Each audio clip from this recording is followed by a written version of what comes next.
You are listening to Where is the Line? The stories you will hear will be depraved, disturbing, and true. If you are easily unsettled, you may find this program offensive. And if you are under the age of 18, fuck off.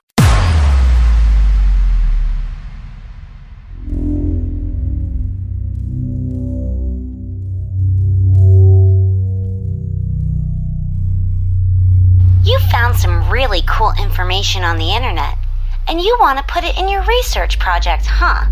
Sounds great! It's always a nice feeling when you find the perfect piece of information. Now, before you place that information into your project, there's something you should know. You could get into trouble. Yep, that's right, a lot of trouble.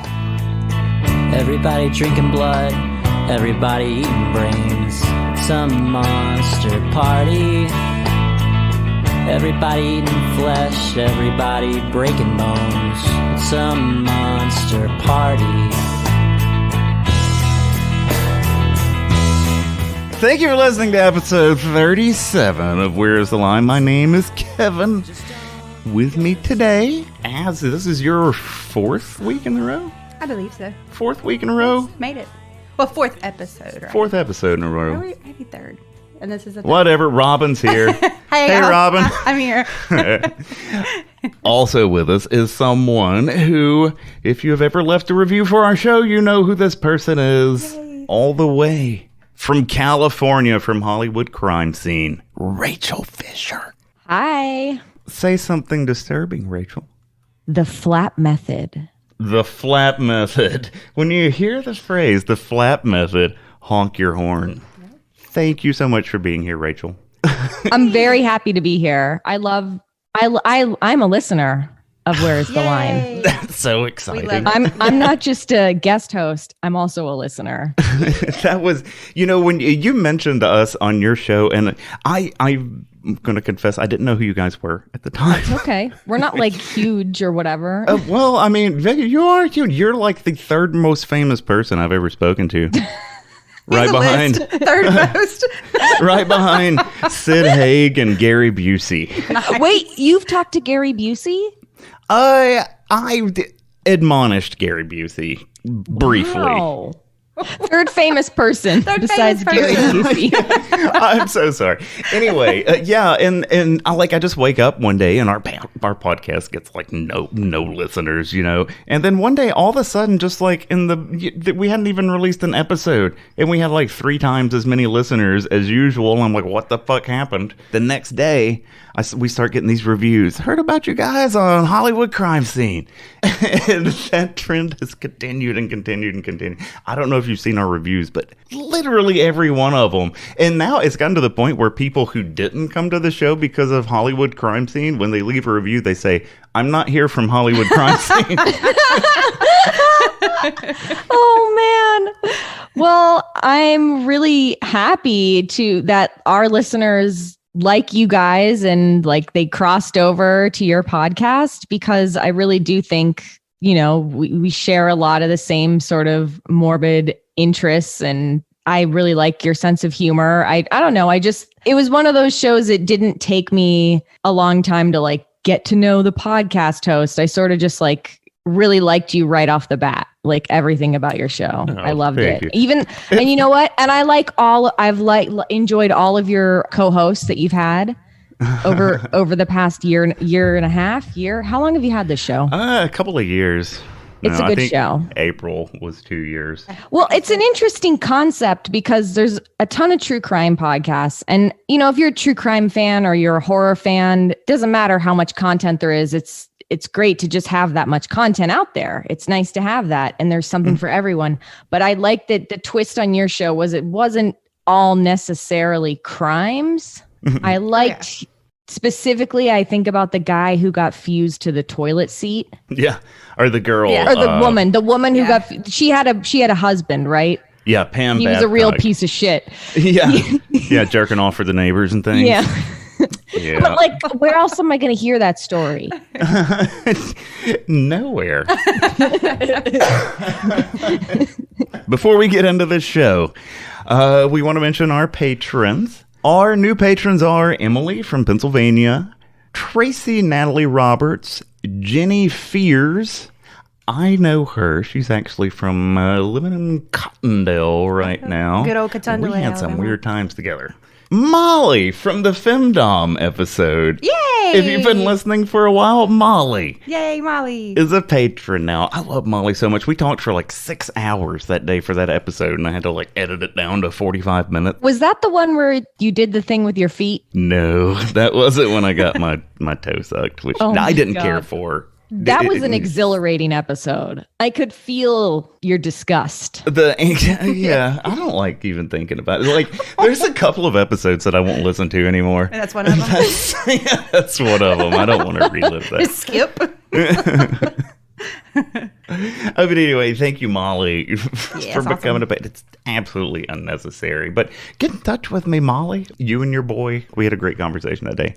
And also, Bug Ray. If you would like to become a patron yourself, don't expect much. 'Cause, yeah, I'll eventually send you some fucking stickers, and that's probably about it. Sorry. We like to take care of our patrons. I am so fucking horrible at self-promotion. Anyway, patreon.com/whereistheline. All right. You ready to get into it? I'm ready. Oh, yes. Oh, yes. Let's do it.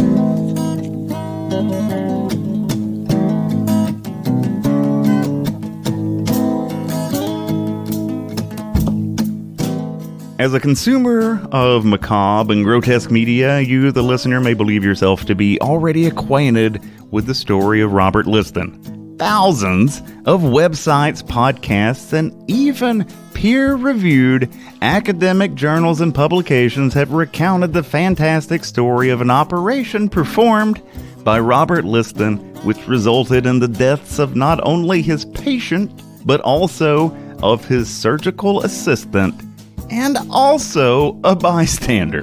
The story goes that in his efforts to expedite as much as possible the process of amputation of a leg, that Liston accidentally removed 2 of his assistant's fingers, and whilst flourishing his surgical knife about, he also nicked the coat of an observer.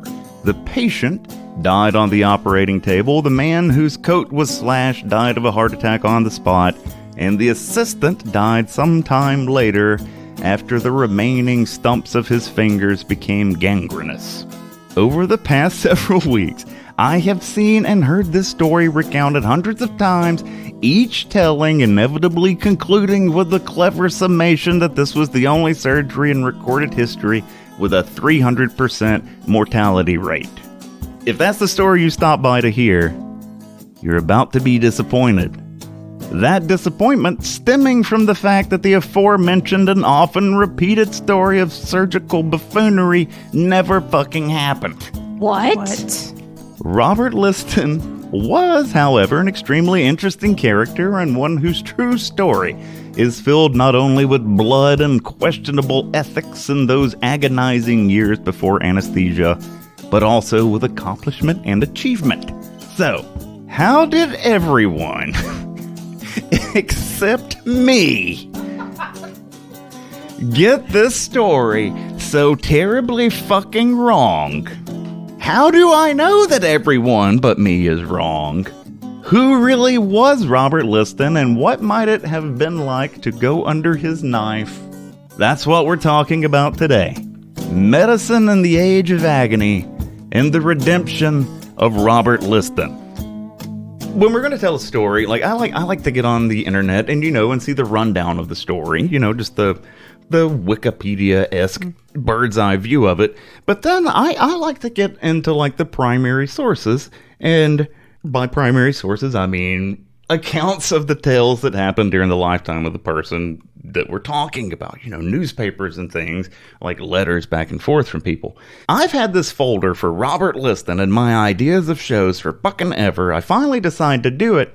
The story, the 300% death rate of the surgery and everything, that's the story I wanted to do, and that's the story when I talked to Rachel I had planned to do. But when I start going through these newspapers and, his own writings and things, it becomes very difficult to reconcile this scene with the man that I'm reading about. What's funny is when I start getting suspicious about this, I tell my partner, Liz, I am starting to think that this might not have actually happened. You know what she did? She made me listen to her favorite podcast who covered the story as proof that it happened.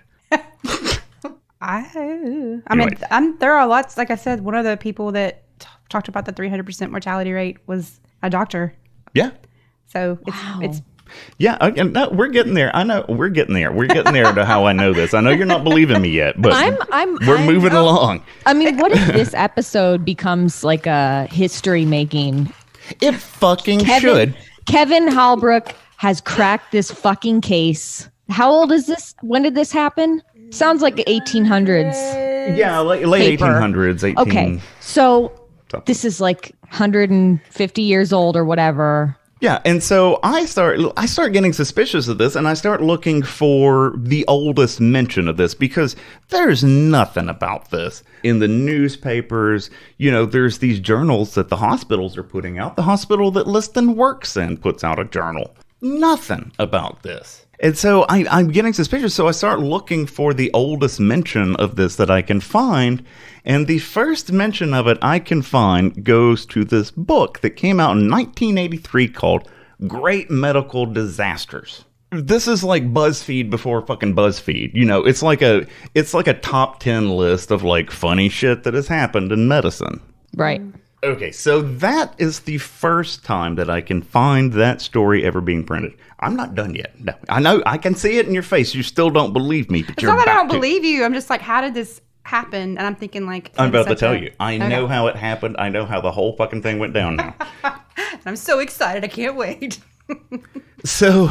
this book in 1983, Great Medical Disasters, has a citation in the back from University College Magazine that goes back to 1926. That's the citation that they use for this story about Liston killing 3 people over the course of one operation.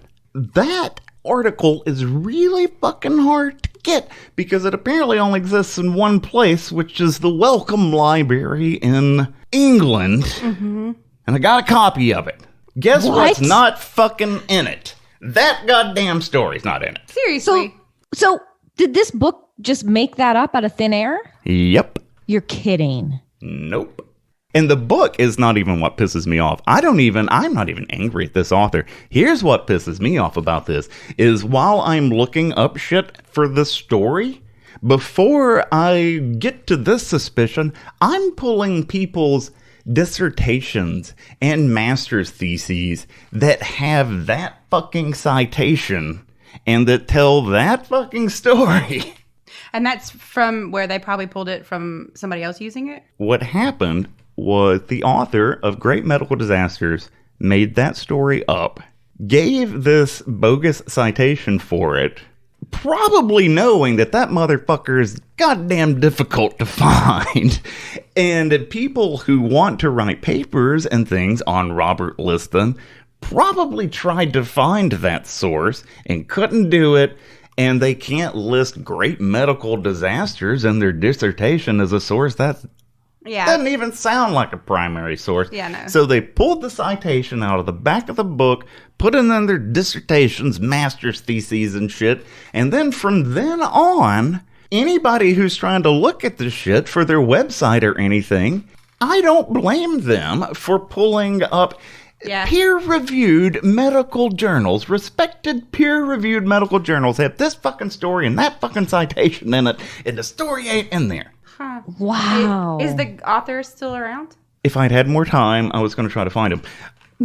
Author, he said, let's just say that came from here. Well, he clearly read the actual article because in the book, and it's the first chapter in the book, he lists several of Liston's mishaps. It was like Liston had these 4 famous cases where he did some completely stupid shit. One of them was that he was going to remove a 40-pound tumor from a man's leg and accidentally cut the man's testicles off in the process. Uh-oh. But that was because of how fast. Because of the speed. Yeah. Yeah. Wait, like he was chopping at a great speed? Yeah, Liston's thing was he was incredibly fast as a surgeon. And that was really important then. And I want to talk about that in a minute. I want to get through clearing Robert Liston's name, his good name, washing this mud off of Robert Liston's name. Wow. Before I splash some more fucking mud on it. Okay. It's almost as bad, really. The tumor operation actually took place, and it is in that article that's cited from 1926, but he didn't actually cut anybody's testicles off. The author of Great Medical Disasters. Made that up too? Yeah, made that part up too. Well, because that's in other stuff. Like they talk about them chopping some guys' testicles off. I'm very Yeah, no, he did not accidentally chop anybody's testicles. I mean, I guess it's sort of a relief that he didn't, but at the same time, I just... What else, the fuck? What else is a lie? What else is a lie? I mean, you know what? Okay. I mean, apparently the guy did some other heinous shit. Why couldn't they just tell the truth? Well, because the heinous shit's not actually in the source that the guy cited. So Right. the source that the guy cited tells about the tumor. He made the shit up about the testicles. How many medical disasters was it? Were any of them true in this whole book? Yeah, apparently I haven't checked up on. I think they. I don't know. Okay. I'm not going through that whole fucking book, but he did read the source that he cited, though. He just embellished a bunch of shit on top of it. You know, that one operation entirely. One thing that he did not embellish, though, that was in that article was this account of Robert Liston going up to this child who was someone else's patient, and the child had a big abscess on his throat. The doctor said that it wasn't an abscess, that it might be a pooling of blood because he could feel it throbbing, and that it might be connected to the artery. Liston says, nope, it's not. We just need to drain it. And he pulls out his knife and slashes the thing. Blood starts pouring out of this child's neck. Liston, to his credit, does tie off the artery, but the kid died anyway. Jesus. That apparently did happen. To his credit. Well, he at least... shit. Let me try to fix this real quick. Well, if it had been me, I would have pulled one of those, just sort of scared away. Kind of things, yeah. Leave the other doctor to deal with it. See, I told you. No, just take care of that. I'm going to go. Did they even Heal have other like people. medical boards and shit back then? Like, did they even have like people who were decided if you could be a doctor or not? They did have colleges for surgeons, but then this is kind of butting up on the end of that the barber surgeon, Right. Which do you know why the barber poles are red and white? It's blood. Blood and bandages. I learned that when I was a child, and barbers' poles have creeped me out ever since. You learned that? California schools. Fuck. I had to look that shit up as an adult here in Alabama. I learned that. One of my parents told me, like, do you know why it's red and white swirling around? It's because it's blood. Because they used to, do surgeries at you could get your hair cut and an operation done. I said, that is disgusting. I don't think there was something. There's a blue stripe that means something too, right? Really? I don't know. Anyway, he killed the kid. All right. So who really was Robert Liston? So let's talk about what he's actually like, since all anybody apparently seems to care to learn about him is complete fucking bullshit. Robert Liston was actually a pretty impressive guy. He started college when he was 15. He wanted to, I believe he was going to go into literature, but he pretty quickly took up with a professor there who taught anatomy. And so that's how he kind of gets into the medical field initially. At some point, Liston hits puberty and turns into apparently a very impressive figure of a man. They say he's 6'2". Apparently that was tall back then. They say weren't they a lot shorter back then? Weren't people shorter? They were. I think we're continually averaging taller and taller, as time passes by. Okay. But yeah, he was 6'2". They say he was really muscular. kind of looked like a tough guy and maybe used that to his advantage some. And a lot of people talk about his hands. He had these very big hands with these long, bony fingers. I think people were too afraid to fire him. They knew he was a shit surgeon. He wasn't a shit surgeon. He actually was one of the best surgeons of the time. What? He was the best? One of the best. Probably the best. I think he should have slowed down with the slicing. I'm glad you bring up the speed, because when people read about Robert Liston and they're like, oh, he's just flashing these knives around, and supposedly like he would hold a bloody knife in his mouth while he was operating just so he could do things incredibly fast. The accounts of his speed apparently are not exaggerated. Okay. And, Rachel, you were talking about like maybe he needed to slow down a little bit. And there were two philosophies at the time about this. But this is pre-anesthesia. Mm-hmm. Right. So. Right. These people are awake and lucid when their limbs are being cut off. This is the days of you need to bite down on this belt. Yeah. Mm-hmm. And here's some whiskey. Maybe. If you're lucky, I don't Whiskey very often was involved, actually. I came across this a long time ago.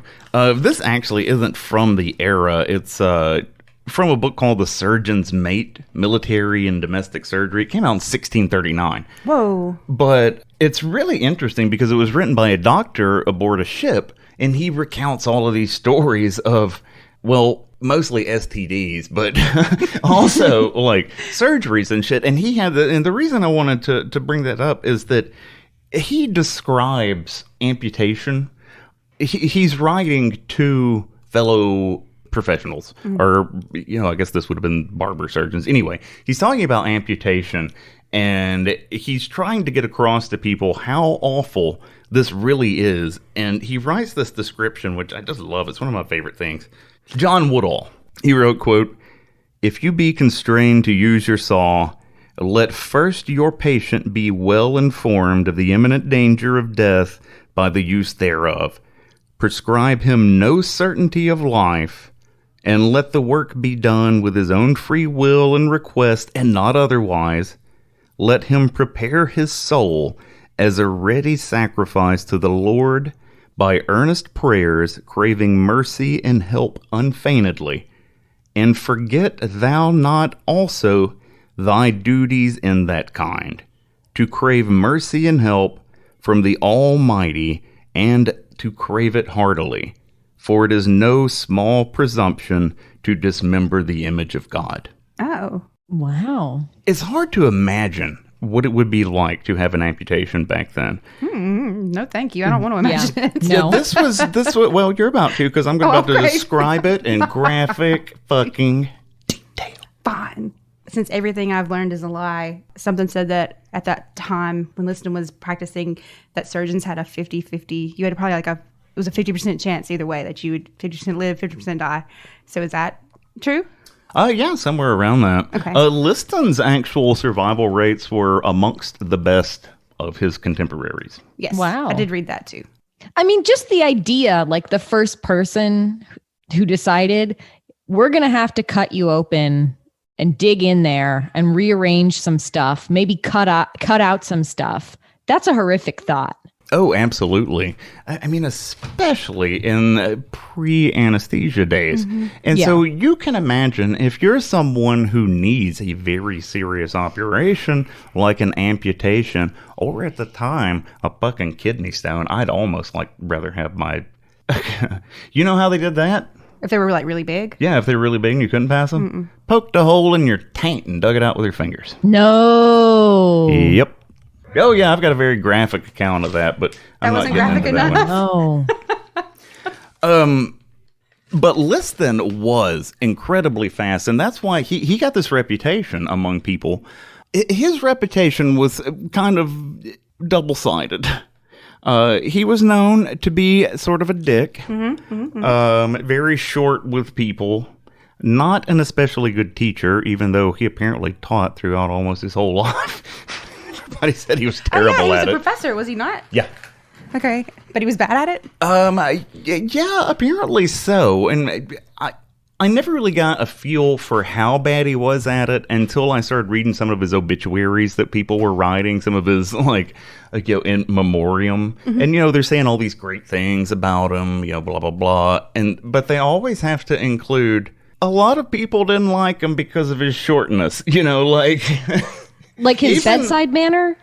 Or just everything, apparently. It's like, he screamed at me for being an idiot. Like, basically. Well, he's Dr. House. He's the first Dr. House. Yeah, probably. Yeah.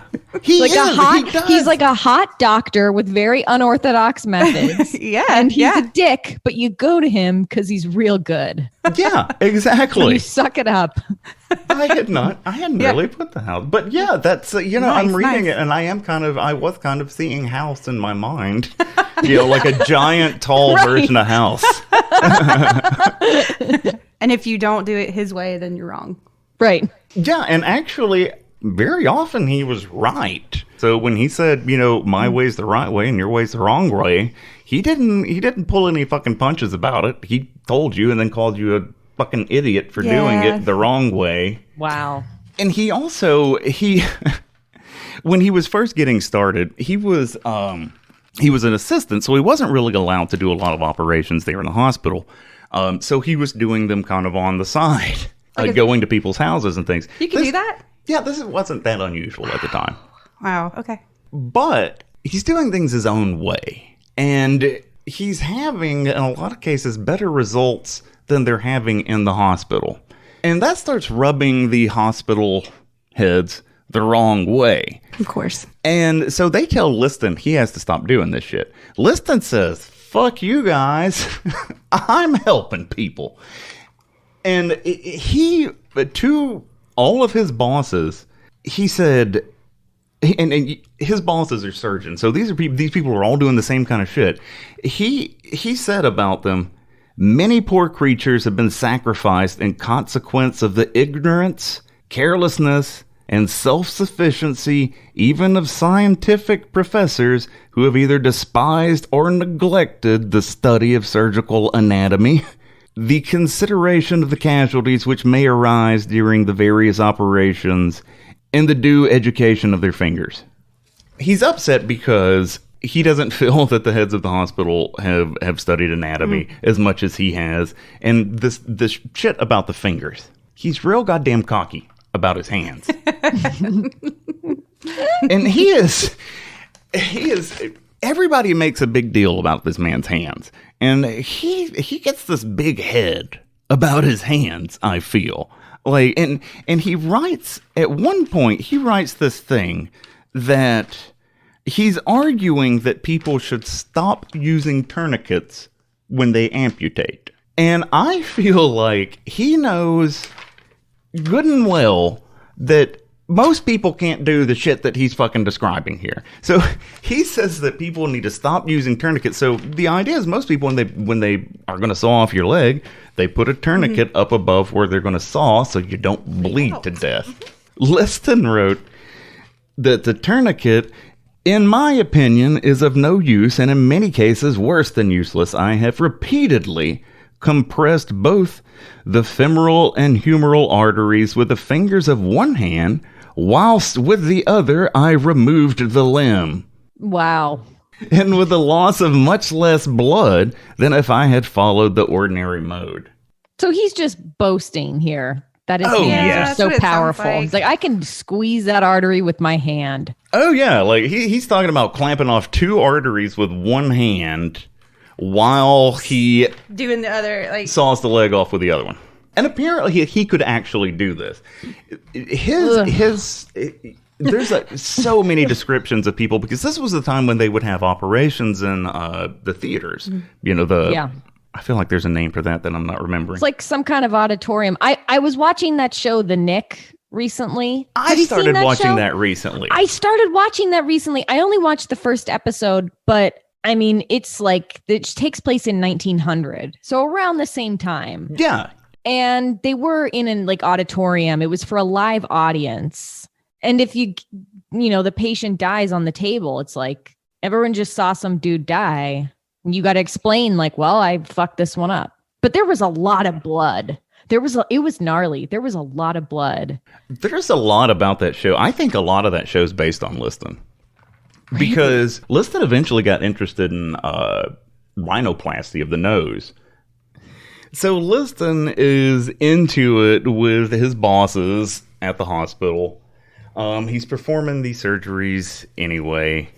They're butting heads, but he develops a reputation in the community that's good enough that they eventually have to hire him on as an actual surgeon. And so now Liston, cocky as he fucking is, has his hospital. He's an official surgeon now. He's the man. He can do whatever he wants to. Yeah. And, you know, this stuff with him, with how fast he was with this, he could actually remove a leg in under 30 seconds. Wow. He could amputate your leg in under 30 seconds and do it the right way. And the right way was the flap technique. At this point in time, I caught it. I usually don't catch it myself. That was honk your horn, everybody. Yeah, beep, beep. I think of all the times that we've done this, the honk your horn, I have only caught myself saying the phrase like twice, and I'm the one that fucking says it. I just know it's coming, and then when I get there, I don't even think about it. But people would do almost anything to avoid having this operation. In fact, there was one kid, he was 19.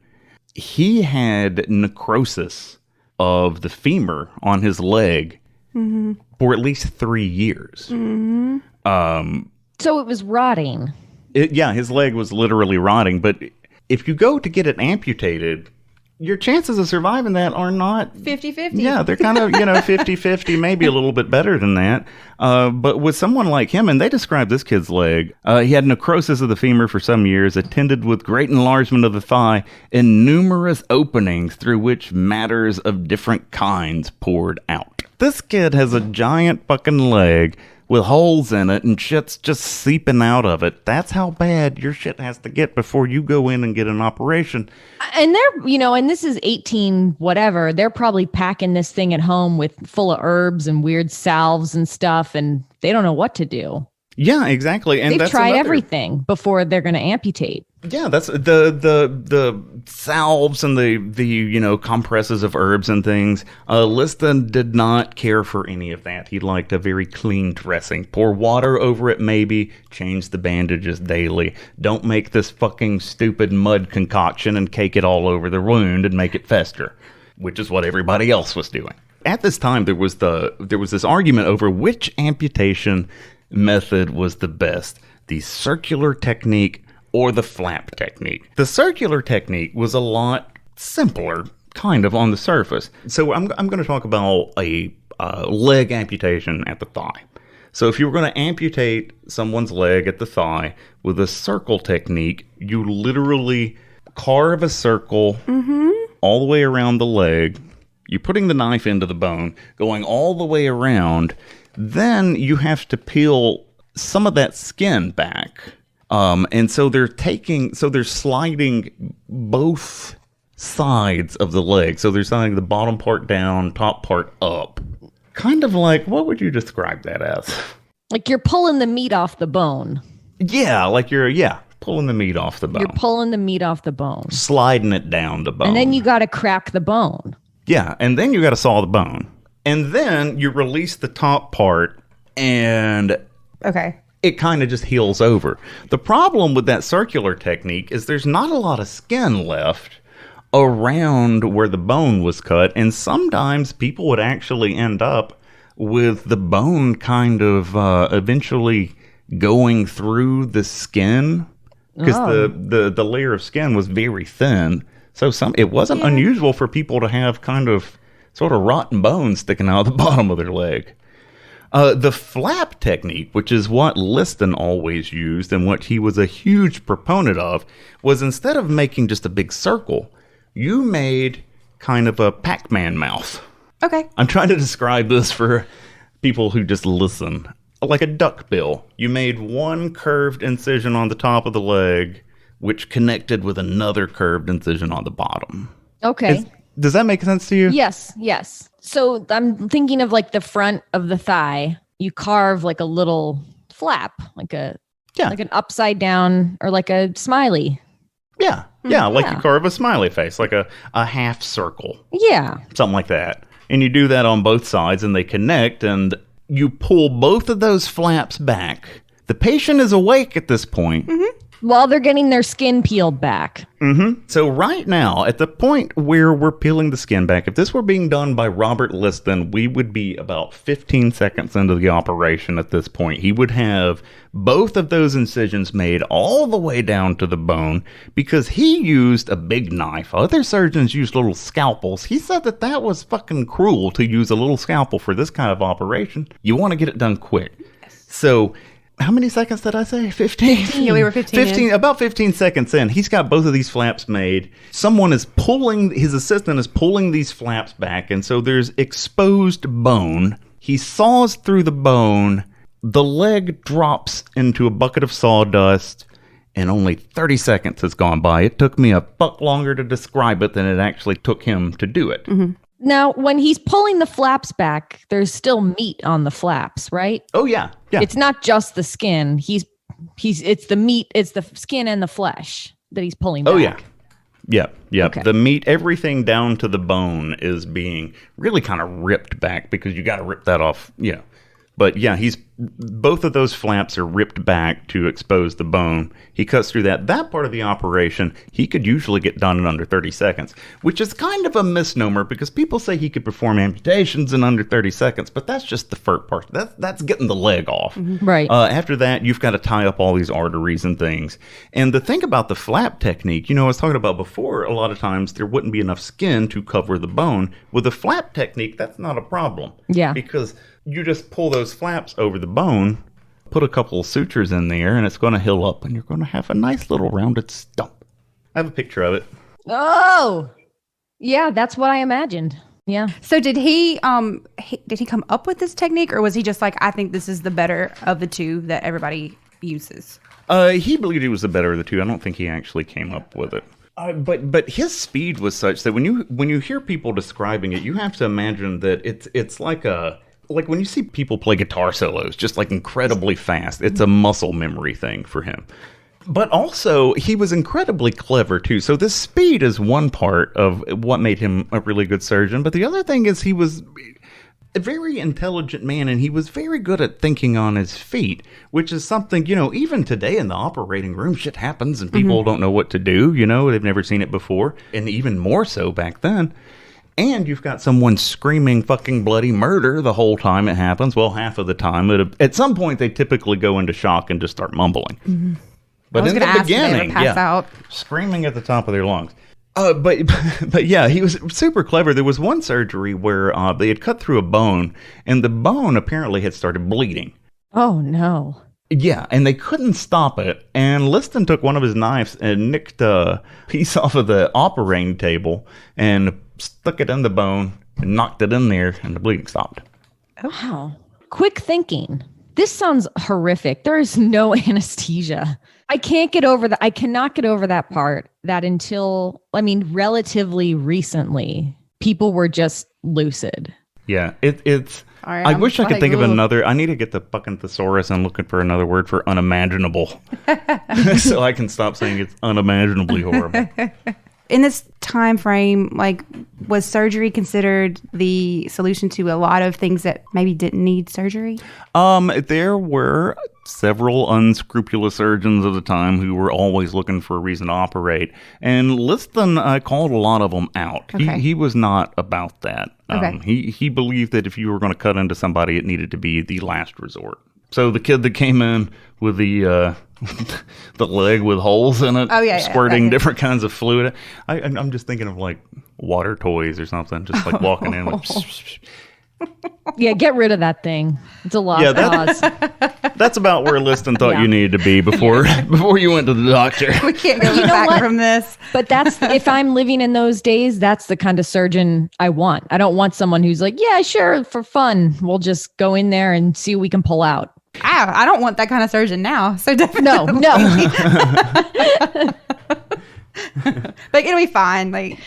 Okay, so we've said a lot of really good things about Liston now, and I mentioned I was going to drag his name through the mud a little bit before we get out of here, but good. Yeah, fuck Well, this not guy. terribly. not as, yeah. He performs low-cost operations for the poor, and he does it better than the hospital. Fuck Robert Liston.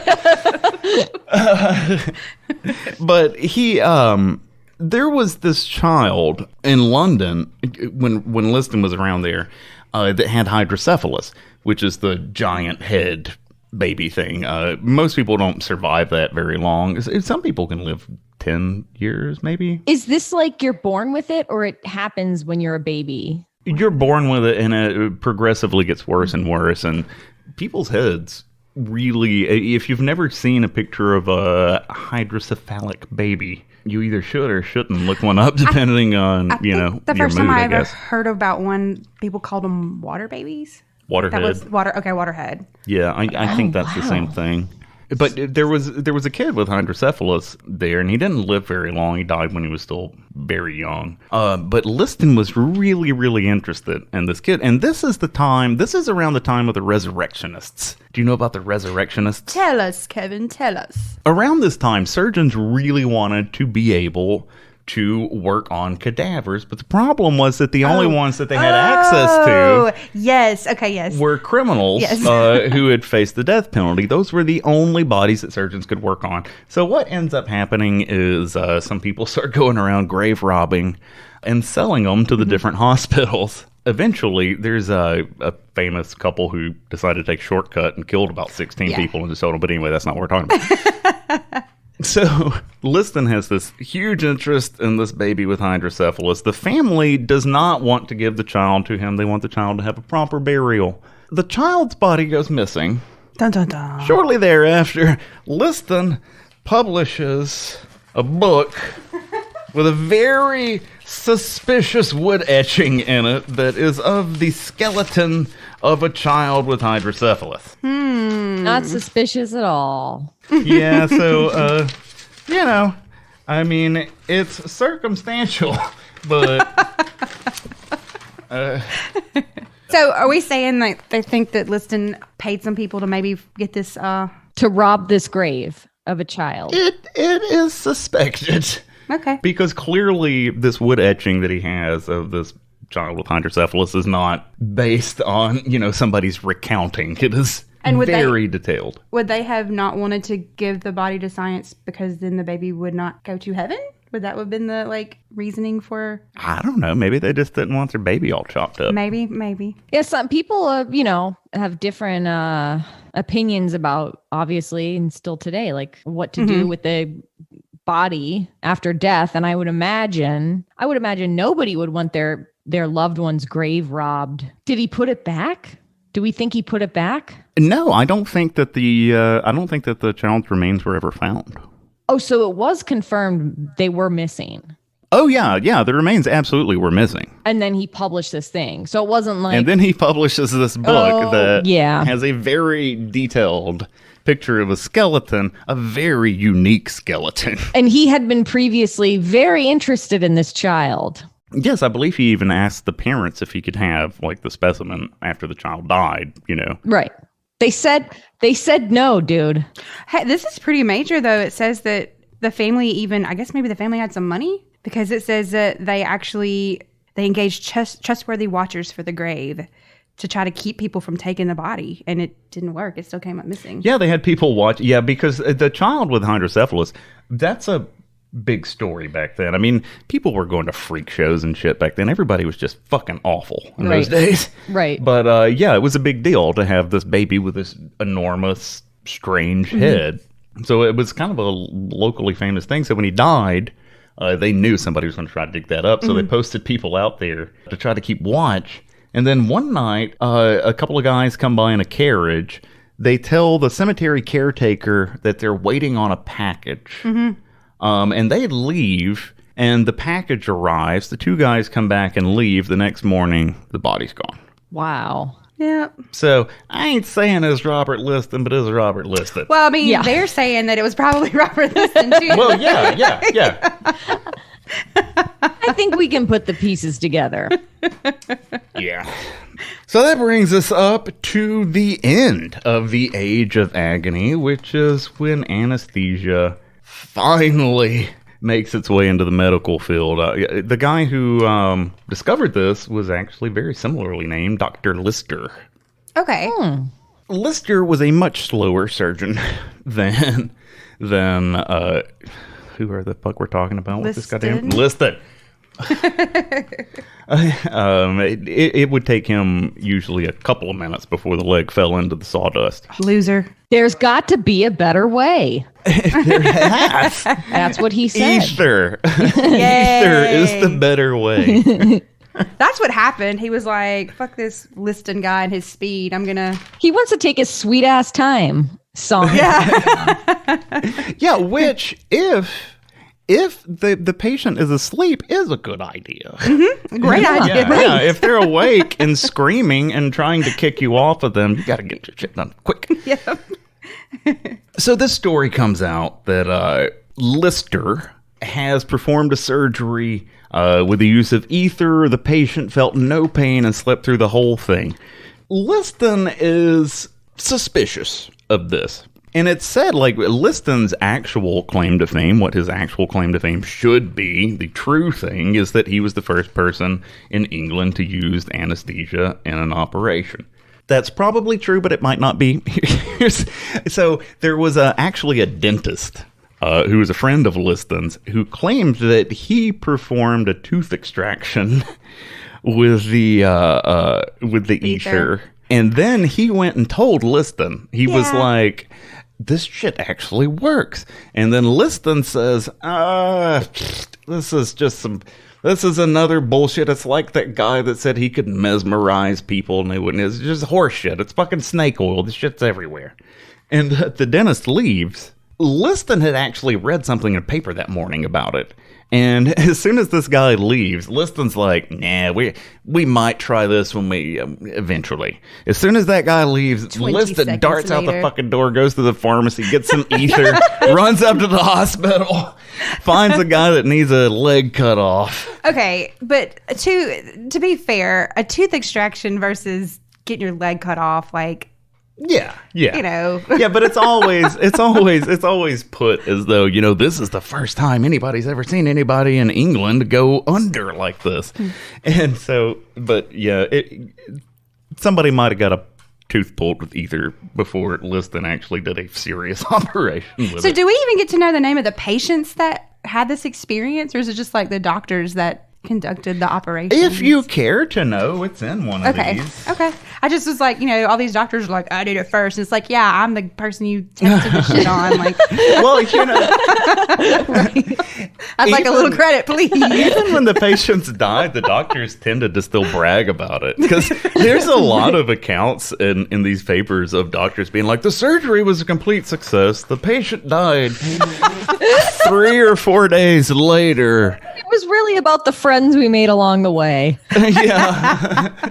His death didn't have anything to do with the operation. It was something They else. just weren't strong enough. Yeah. Act of God. Yeah.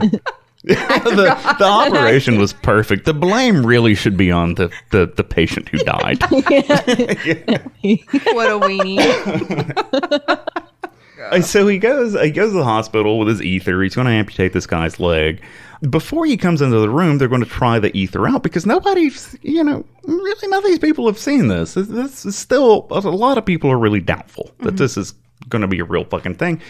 So they decide they're going to try the ether out on one of the assistants who is in the room. One of the assistants who is in the room to hold down the fucking patient. Big, strong guy. Okay. I don't know if you've ever heard Hunter S. Thompson talk about doing ether. No. Well, Hunter S. Thompson calls ether a hell of a drug. That's fucking saying something. So, you know, there's ether doesn't put you directly to sleep. It makes you real fucking excited and then you fall asleep. So they give it to this big guy, and they put the thing on his face and everything's okay for a second. And then he just fucking flips out and knocks the cloth off of his face that they have the ether, and he takes off running towards the crowd of people who are there, and then he just collapses on the fucking floor. And so they're like, okay, it works. So Now we have to do the surgery right here. yeah, now we gotta do the surgery. Yeah, so they bring so Liston comes in, they bring the guy who's gonna do the surgery. Liston's still doubtful about this. But they apply the cloth to the man's face. They pour the ether on it. He inhales the ether. Whatever, that might not be exactly how that goes. However they apply the ether. The man acts goofy for a second, and then he passes out. Liston does this operation. And in fact, a lot of people say that Liston, and in fact, even in that 1926 article, it says that Liston was known for saying, "Time me, gentlemen," before he performed an operation. It's true that students did time him because he was so fucking fast at this that when somebody came to watch him do an amputation, they would pull their fucking pocket watches out and, see how long it took. And then they would tell them afterwards, and then they would argue about it. Someone would say, it's 30 seconds. And then somebody would say, fuck you, it was 27 seconds. Liston pulled that motherfucker off in 27 seconds. Anyway, what the fuck was I talking about? The ether. Okay, yeah. So patient. the guy comes in with the ether. They perform the operation. The leg falls off in the sawdust. They tie off all the arteries, pull the flaps from the flap method, honk together. They pull the gauze or the cloth off of the guy's face, and he wakes up, and supposedly the guy wakes up and starts screaming, "I've changed my mind. You're not going to take my leg off. Let me the fuck out of here." At which point, Robert Liston triumphantly grabs the man's leg from the sawdust and holds it up and shows the man and says, "It's already done." Wow. That's crazy. and that is the crazy thing about going under. And I just know this from getting my wisdom teeth taken out. But it really is like no time has passed at all. Mm-hmm. It's bizarre. Yeah, they tell you to count backwards. And then it's like... the next thing you know, you're like, what? And I mean, I'm assuming that within this situation, was he still trying to go really fast? Was he like, oh... Oh, he was still going fast. So, I mean, because that's the way he did things. Yeah. It has to start occurring to Liston when he's done with this. Once he's seen this, he's just performed the first operation in England that has made him obsolete. His speed's not important anymore. Right. He is extremely happy about this. I mean, like, he uses this for the rest of his life, which is actually very short. Really? Liston only lived about 1 year after the operation that he performed with the ether. Wow. Yeah, so it's really kind of interesting. It reminds me of those stories of when, they say elderly married couples who love each other a lot, they die, and then the other one, isn't far behind. His expertise and his usefulness, he personally heralded in the end of, the age of agony. So how old was he, do we know? He died in 1847. I think he was about like 56. Wow.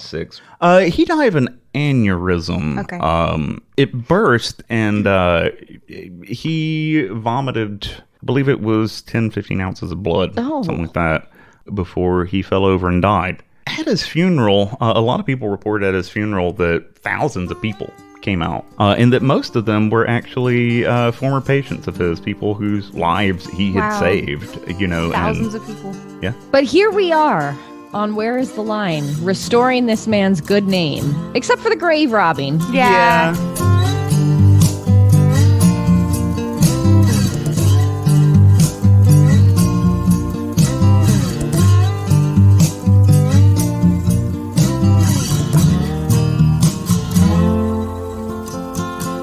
Thank you so much for listening to episode 37 of Where is the Line? If you enjoyed the show, please be sure to stop by iTunes or Apple Podcasts, as they like you to call it, and leave us a review not unlike these resplendent persons. Your Mom, 1930, writes, "Best of the best morbid. Been listening since the Hollywood crime scene suggestion." What did I fucking tell you? Yay. I love it. I'm not complaining. I know it sounds like I'm complaining, but everything I say sounds like a complaint. So I'm not. I love it. Every time I see, came here from Hollywood crime scene, I'm like, fuck yeah. Thank you, Rachel. Continuing on with the review. I've loved every episode and appreciate the wonderful stories and humorous commentary. Keep up the good work. Thank you so much, Your Mom, 1930. Our next review comes from Ashley Jintz. She writes, 5 stars, the opposite of mediocre. This podcast is an absolute treat to listen to. It goes above and beyond in terms of uniqueness in material research and editing. I am always excited when I come across a story I've never heard of, and Kevin has shocked me more than once with the grimy details. The hosts are charming and funny, and they have me laughing just as often as I'm dropping my jaw at the unsettling things they talk about. It's obvious how much hard work goes into creating this thing and how much they appreciate their listeners. I like that one. I do. That's a very good one. Thank you well so written much, as well. Ashley Gents. It is very well written. We're going to skip the voicemails this time, but if you would like to call and leave us a voicemail, you will be met by a very special message from our very own Where Is the Line intro man, the guy that tells you to fuck off at the beginning of every episode. That's not you? That's not me. Oh. A lot of people ask if that's me. No. I actually hired a voice actor before I ever made an episode of this show to do the intro. He worked very reasonably. He's got a great voice. I really do like the disclaimer at the beginning of your show because, I mean, it's a great disclaimer, fuck off, because look, you should know what you're getting yourself into. This is like when people leave me a review, which I don't read my reviews anymore, but in the past when people would say, I don't like that they're swearing. Well, Okay. Yeah. I don't like that there's what, well, then this is not the show for you. Or fuck off. Yeah, I mean, here's a tip that you certainly need from our podcast. Do not berate Gene Simmons on your show. There will be consequences. Oh. The Kiss Army will retaliate. All two of them. Yeah. No, I'm just kidding. I said some shit about Gene Simmons because I fucking hate Gene Simmons. But then it was like right after that, we had never had a bad review, and then we got 2 in a row. Mm-hmm. And that she actually referenced when she said it's the opposite of mediocre or whatever. I'm pretty sure that's a reference to the review. to one of the reviews. Mediocre. People get very angry. You know what? You know what I do when I don't like a podcast? I just turn it off. Yeah, Exactly. I just turn it Well, off. I'm thinking like if the curse or the foul language or whatever, like if that's really upsetting to you, then how are you listening to the content? Right. I'm Right. actually talking about, Not the it's- limbs being chopped off and Yeah, describing that's not in great unsettling. detail. You just said the word fuck, and I just can't. I gotta get my smelling salts out. Like, Yeah. what are you doing? If you'd like to leave us a voicemail of your own, you can get in touch with us at 386-227-7848.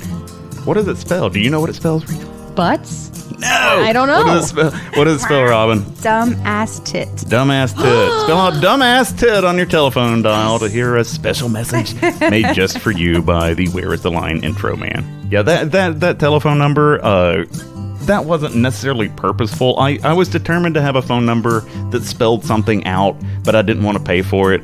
So I got on in Google Hangouts. They let you get like a free phone number for this kind of shit, but they don't give you any way to search for it by spellings. And so I found to this website and spent like 3 hours trying to find an available fucking phone number hard to find that dumbass spelled tit. something. Yeah. And so dumbass tit it is. Absolutely. Love it. I love it.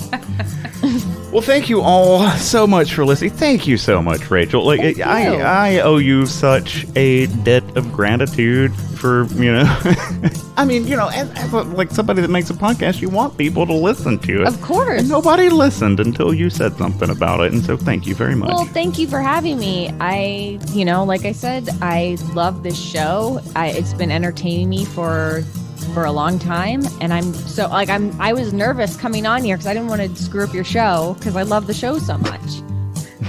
It's great to We do that. And now you've learned that there's a lot of magic in editing when it comes to the show, because we've been sitting here for over 2 hours. That's okay. I've had This a great show's time. not going to be 2 hours. Yeah, long. I've enjoyed it. I'm glad that I got to spend some time. And in the after times, when we don't know when that will be, but in the after times when we're all going out in public again, it would be great to get to go to Alabama and connect face to face in person. Absolutely. That's going to do it. Thank you all so much for listening. We'll see you again soon. Bye, y'all. Bye. Kids, when you go to bed, stay away from your closets and don't look under your bed.